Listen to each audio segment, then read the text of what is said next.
ইরানের রাজধানী তেহরানে ইসরায়েলের বিমান হামলায় অন্তত ৮৬ জন নিহত এবং ৩৪১ জন আহত হয়েছেন।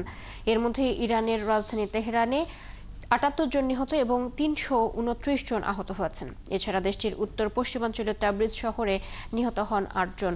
সেখানে ইসরায়েলের হামলায় আরও ১২ জন আহত হন। শুক্রবার ইরানের পরমাণু কর্মসূচি ও দূরপাল্লার ক্ষেপণাস্ত্র সক্ষমতা লক্ষ্য করে ২ শতাধিক বিমান হামলা চালায় ইসরায়েলের প্রতিরক্ষা বাহিনী আইডিএফ। পাল্টা জবাবে ইসরায়েলও ক্ষেপণাস্ত্র হামলা চালায় ইরান।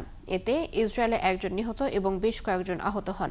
এরই মধ্যে ইরানের সর্বোচ্চ ধর্মীয় নেতা আয়াতুল্লাহ আলী খামেনি জানিয়েছেন, সম্মুখ যুদ্ধে ইসরায়েলকে মোকাবিলা করার জন্য ইরানের সামরিক বাহিনী প্রস্তুত। এক্ষেত্রে ইসরায়েলের প্রতি কোনো দয়া প্রদর্শন করা হবে না বলেও হুঁশিয়ারি দিয়েছেন তিনি।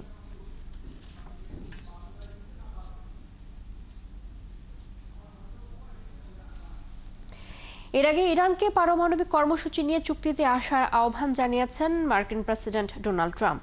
আগামী রবিবার ইরান যুক্তরাষ্ট্রের মধ্যে ইরান ও যুক্তরাষ্ট্রের মাঝে চুক্তি বিষয়ক ষষ্ঠ দফা আলোচনা হওয়ার কথা রয়েছে। ট্রাম্প সামাজিক যোগাযোগ মাধ্যমে এক বার্তায় বলেন, তিনি শক্ত ভাষায় ইরানকে চুক্তি করতে বলেছিলেন, তবে তারা তা করেনি। এরই মধ্যে অনেক প্রাণহানি ও ধ্বংস হয়েছে ইরানে। তবে এই রক্তপাত বন্ধ করার এখনো সময় আছে, কারণ এর পরের হামলাগুলো আরও ভয়াবহ হতে যাচ্ছে বলে জানিয়েছেন তিনি আরো বলেন, ইরানে ইসরায়েল যে হামলা চালিয়েছে, এই হামলার পরিকল্পনার কথা তিনি আগে থেকেই জানতেন, তবে এই অভিযানে যুক্তরাষ্ট্রের সামরিক বাহিনী অংশ নেয়নি বলেও স্পষ্ট করেছেন তিনি।